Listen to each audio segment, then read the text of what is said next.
to go from a case fatality in Spain, which is deaths per recognized case, down to an infection fatality rate, which from Spain we now are pretty sure is about 1.2% based on seroprevalence data. The fact that Spain is at 5% prevalence, 30,000 deaths in, infection fatality rate of 1% makes me very concerned about some of Dr. Chabas's remarks in terms of moving towards herd immunity. We think we'd hit herd immunity at 60-70% of Canadians infected. 70% of Canadians infected is 28 million people. 1% of that is 280,000 Canadian dead.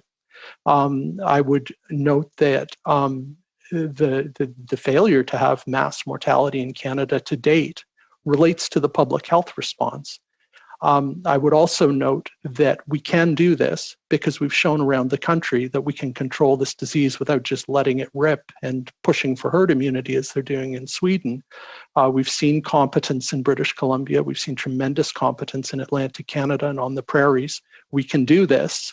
We just need to get the job done. So throwing your hands up and saying we're going to follow Stockholm, Sweden, which is currently leading Europe in per capita mortality, is not the way to go, in my opinion.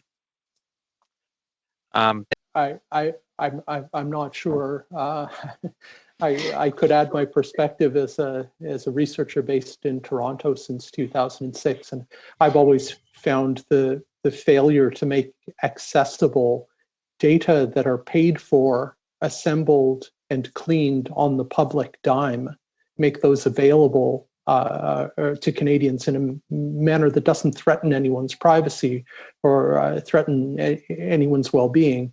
I've found it astounding for a long time. A lot of my work since I've come to Toronto uses the National Hospital Discharge Survey from the United States, which is pretty similar to the stuff you get from CIHI, except that if you ask for the data online, the CDC FedExes it to you and they pay for the FedEx, whereas if you ask for the same stuff from CIHI, you pay them.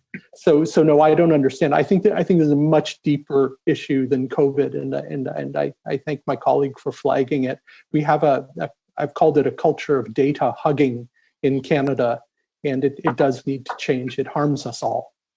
Thank you, Mr. Theriault. We go now to Mr. Davies. Mr. Davies, please go ahead. 6 minutes. Thank you. Dr. Fisman, last week you were interviewed on TVO and you said, I think there are a lot of folks who are itching to declare victory and open things up again, which is a bit of a problem because the reason that infections are subsiding is because we have distancing in place. Dr. Fisman, are you concerned that some provinces and territories may be moving too rapidly to reopen? You know, I think my own is. And I appreciate tremendously. I appreciate the pressure that our premier's under. I think he's done a marvelous job given the cards he's been dealt. But I'm also aware that there are a lot of folks who want to get back to business. I'm not sure whether doing a screen share on Zoom is part of parliamentary committees, but we are looking at reproduction numbers here in Ontario. That's the number of new cases per old case. And what we see is that disease is clearly surging over the last week in Toronto and Peel in particular. Part of that is there's been liberalized use of testing, which drives numbers up.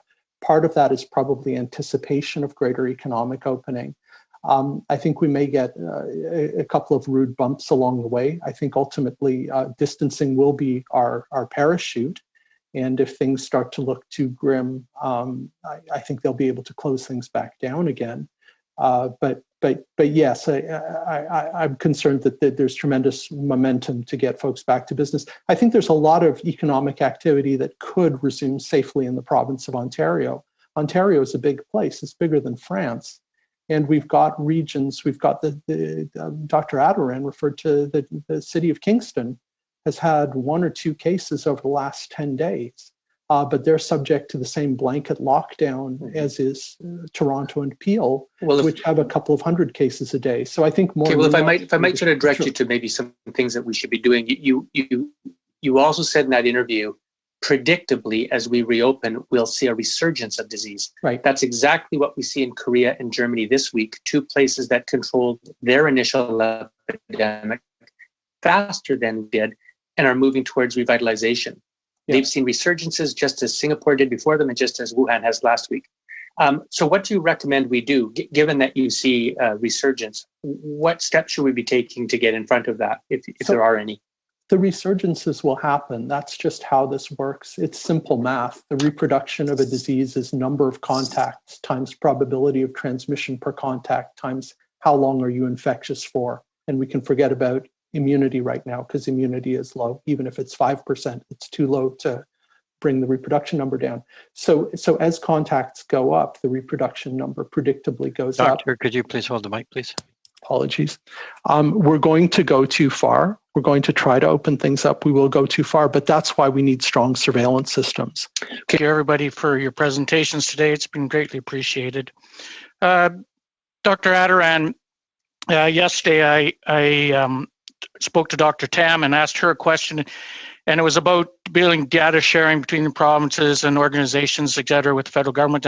And you've actually answered a lot of that question that I had for you. But furthermore to my question to her, I was asking her about demographic data, in particular how New York City has come up with a lot more demographic information, et cetera. And she had indicated to me that it's on their public health agency website. So I took the opportunity this morning to go onto that, and with some help from my staff, I managed to finally find some information on that. And they talk about a lot of the updating of data as of today, and they talk about 4,201 cases of clinical presentations that were presented, and of those 561 cases, or 13%, clinically or radiologically were diagnosed with pneumonia. But my point about that is provided a lot of information. So then all of a sudden I find a little bit farther down a little statement, and I'll read it to you. And it basically says, the epidemiology update is based upon information received from 38,746 cases. Not all data fields are complete. Also, cases with data available are included. So bottom line is they put in, they're providing inappropriate information on the data that we have. How is it that we ask you or other epidemiologists to come up with data and provide modeling when we put this out with inappropriate information? Dr. Kitchen, thank you for a very intelligent question.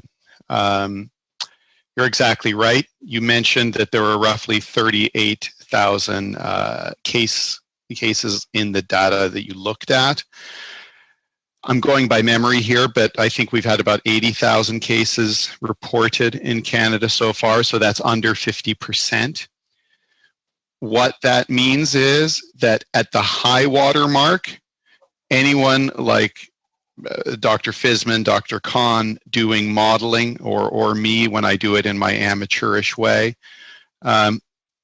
we are working with less than half a deck.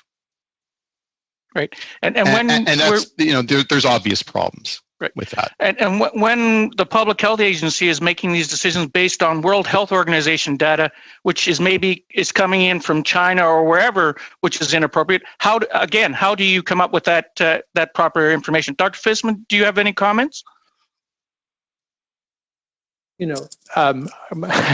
Tell you, my group at U of T call ourselves the data raccoons because we've sort of managed to thrive for about 15 years on data that most people regard as garbage. So it's sort of a bit of a normal state of affairs for us in terms of public health data analysis. The stuff we have is pretty good. I mean, here by our standards, working with folks here in Ontario, there's been a modeling table convened over the last few weeks, and we've been given access to case files. And there's a lot you can learn, but there are also a lot of fields that are missing. We could do potentially better, but I think it's also important to remember that those fields are being filled in by very harried frontline public health epidemiologists and a lot of missing data. I suspect what you're seeing from Public Health Agency of Canada is they're putting out the data where they have complete fields, and that's their way of dealing with missings. Missing data is just part of epidemiologic data analysis. It happens no matter how good the data are that you've got. So I'd sort of want to know more about how they've made those decisions, but sometimes it's good enough. Thank you very much, Mr. Chairman. My question is directed to Mr. or Dr. David Fisman. And perhaps Dr. Shabas would like to chime in as well. We still don't have a vaccine. We don't have any antiretroviral drugs. We're just getting started with the serological testing. And there is a willingness to end the lockdown. But that said, we seem perhaps to be a bit hasty when it comes to this notion of herd immunity, with no certainty as how to the data on COVID-19 ties in with any potential herd immunity. So could you just tell us where we're at in terms of community or herd immunity when it comes to COVID-19? Just give us a bit of the lay of the land in that respect. And in the event that we were to proceed with the kind of ideal end to the lockdown, at what point will we, in fact, have an appropriate and necessary level of herd immunity for things to be safe? Sure. Thank you very much. There are a lot of moving parts here. Herd immunity can be approximated as a function of the reproduction number of the disease. The higher the reproduction number, the more people need to be immune for the disease not to take off. That's why we see measles outbreaks when vaccine levels fall off just a little bit, because measles, the reproduction number in a susceptible population is about 20. So you can get 20 new cases from an old case. This is a much less infectious disease. The reproduction number is somewhere between 2 and 3.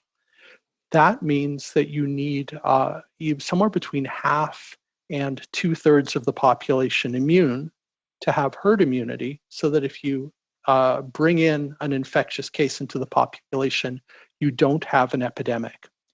Where are we right now? We don't know. I've been doing a running meta-analysis on seroprevalence studies as they've come out. I'm up to about 50 of them, and you can compare antibody prevalence in populations to what those communities think they have going on in terms of the number of cases that they have. And it's called a cumulative meta-analysis, just adding study to study to study. And the long and short of it is I think we probably detect about 7% of cases. So we have an inflation factor of somewhere between 10 and 20-fold. If we look at Canada with 80,000 recognized cases, that would be somewhere between 800,000 and 1.6 million cases in reality. That puts us, I am going to get hung up trying to do the math on the fly, but I think that would be 1.6 million would be 4%. So, if we're there now, New York is well ahead of us. New York has good seroprevalence data. They're at about 15%, but they had to go through hell to get there. They did experience wholesale collapse of hospital systems in much of the city, including the Bronx, including Queens, to get to 15%. That means that they might be able to get to herd immunity, 50, 60, 70%, by going through that a few more times. And I don't think they will allow that to happen. They've lost approximately 20,000 New Yorkers to get to that point, of all ages, I would add. So what we have to do right now is, a lot of countries around the world, indeed a lot of provinces in Canada, show us that we can knock this disease down to low levels, and then we can use good public health practice. I agree with Dr. Shabas, you can't do contact tracing if you're having 200 cases a day as we are in Toronto. It's just too much. But if you're having 5 cases a day, you sure can. And if you're testing a lot, you sure can. And so what you need to do is use the distancing to knock the reproduction number down. We're still around 1 in Quebec and Ontario. And I would add that the Canadian epidemic at this point is a Quebec and Ontario epidemic. The other provinces have got the job done at this point. But if you can do that, then we can start to use other public health measures like contact tracing to keep a lid on this, get through the summer and allow the economy to reopen. We haven't touched on masks at all. There's pretty good evidence at this point. There's ecologic evidence that the countries that are doing much better than us are mostly mask adopting countries. So you can argue the science and we can have a symposium in 5 years about who was right, or we can use the precautionary principle and move towards masks now, which I think Dr. Tam has started to do. So there's a lot that we can do to keep that reproduction number low and reopen our economy to a degree, and muddle through, basically, because there's exciting stuff happening with vaccines. There are RNA vaccines which weren't on the table 10 years ago. There's a really exciting live virus vaccine from the UK where AstraZeneca, the pharmaceutical company, is manufacturing